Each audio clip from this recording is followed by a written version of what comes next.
Seyogianya kalau kita pakai yang selem hitam polos itu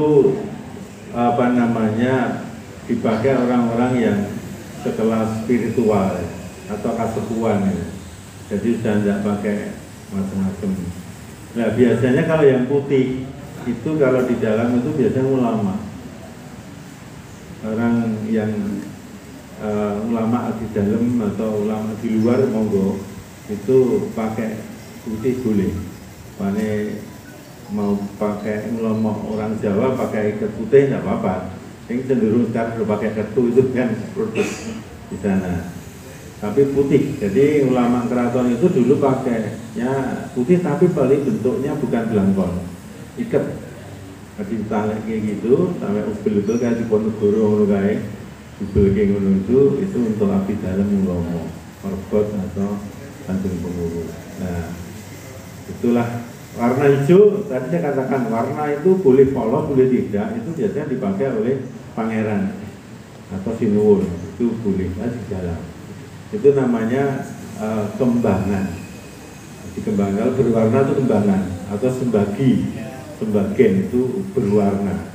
Itu ikat sembagi ya, atau beskap sembagi itu kembangan. Itu berwarna maksudnya gitu. Boleh. Nah, untuk kalau resepsi biasanya dipakai kalau di dalam keraton kelasnya tertentu di resepsi siapapun boleh tidak apa-apa. Oke, ngaten Mbak. Oke. Terus Mas itu ya acara tertentu tadi saya katakan bahwa acara tertentu memang ada.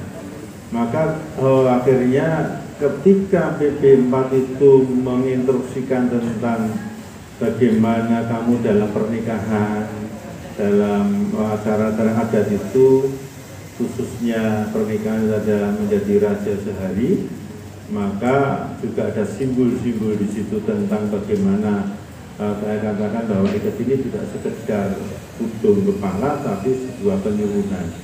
Jadi kalau ulama tadi putih, itu adalah penyuwunannya supaya dia healing dengan kebersihan hati. Kalau hitam ini ada kesempurnaan. Anda tahu ada 5 warna dasar, coba Anda campur itu menjadi hitam. Jadi nek waduh sempurna jangan kita hitam. Nah, hitam itu simbol kesempurnaan. Maka Sunan Khalid Jokowi hitam-hitam karena semua itu sudah campur jadi satu menjadi hitam. Runo-runo tadi. Seniman ngerti itu 5 warna campur jadi hitam. Nah, terus yang hijau itu warna-warni yang indah maksudnya gitu. Itu tinggal ngeceng lah, monggo itu apa-apa. Karena itu di nomornya ngeceng, girik-girik itu ya tegar, ya gitu. Terus tadi saya lanjutkan yang untuk upacara. Ini ada segi suntuk. Ini cakar mas. Cakar ini gue mantu. Cakar ini ada teruntung juga.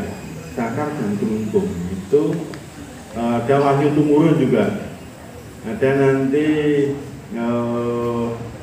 motif-motif lainnya. Tapi ini cakar ini disampaikan untuk simbolisme bahwa kamu harus bisa eker-eker lah, mencari sesuatu, tidak bosen-bosennya, tidak putus asa. Ya, ceker-ceker kemana saja lah, cari pekerjaan.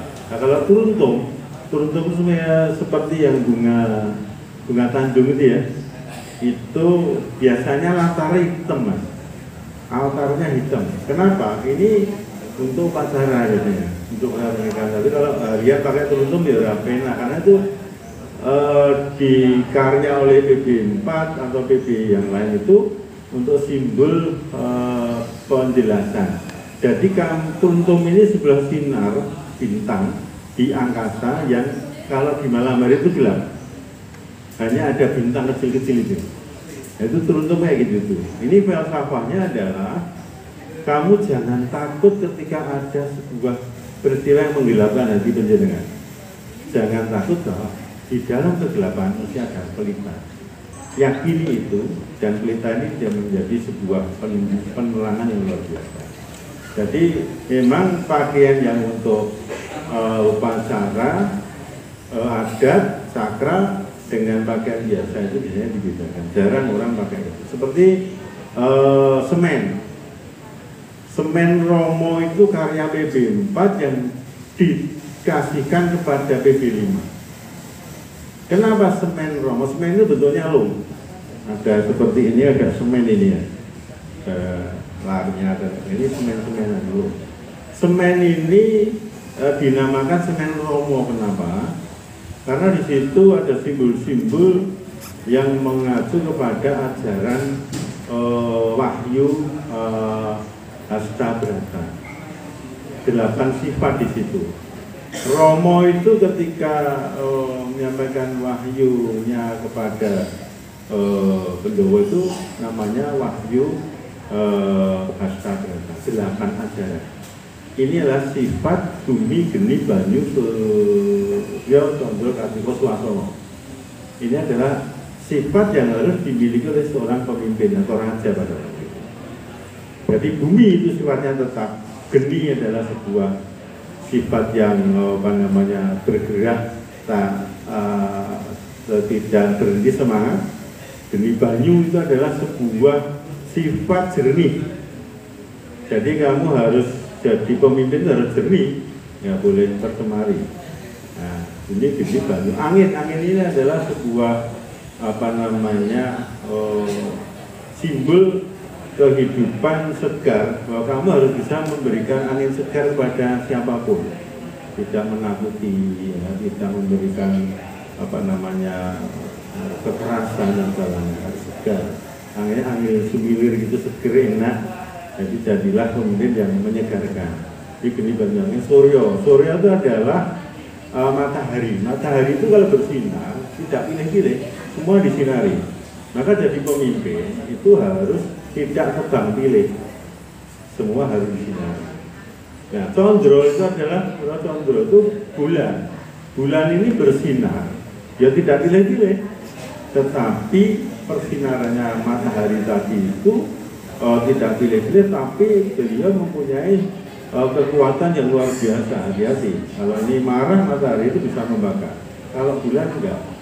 Bulan ini memberi pencerahan, tapi tidak dengan garam, tapi dengan sejuk. Kalau lihat sinar bulan yang sejuk tetap ya Allah matahari.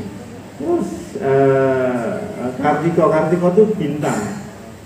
Nah, bintang tadi saya sebutkan di Teruntung bahwa di kegelapan itu ada pelita. Inilah sebenarnya sifat yang harus dipunyai oleh pemimpin, sehingga ketika kita mendapat kegelapan di negara mau di mana saja, seorang pemimpin harus bisa melihat itu. Nah, inilah swasana itu jagat raya, sehingga dimensinya tak terbatas. Jadi pemimpinnya sudah terbatas. Ya dulu saya tak batasi RT itu kelurahan Banjarsari itu enggak, harus universal. Itulah swasana. Oke, nah ngerti ya? Oke, mas apa mau? Itu ya, atur nuwun. Oke, baik Bapak Ibu. Oke, masih ada satu Pak Dr. Bukin. Oke, silakan Bapak.